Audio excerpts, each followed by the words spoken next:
আমাদের কাছে ভাইফোঁটা মানেই সব ভাই বোনেরা একসাথে হওয়া। আর ভাইফোঁটার দিন সকাল সকাল মিষ্টির প্লেটগুলো গুছিয়ে নিয়েছি সব ভাইদের জন্যে।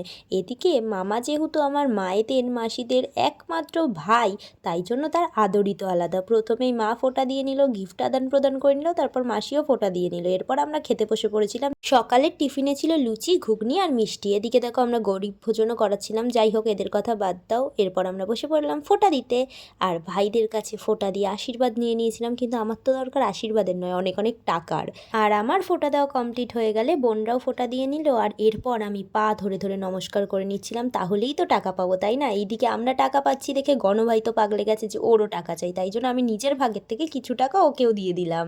আর জানো তো, ক্যাশ নেই বলে এদিকে অনলাইনে টাকা আদান প্রদান হচ্ছে। ভাবা যায় ইন্ডিয়া কত দূর এগিয়ে গেছে। যাই হোক, তারপর দুপুরে খাওয়া দাওয়া করলাম, সবাই মিলে অনেক আনন্দ করলাম। আর এই যে আমার দিদি, যার ওপর রাগ হয়ে যায়, কিন্তু দিদি বলে আর কিছু বলতেও পারি না।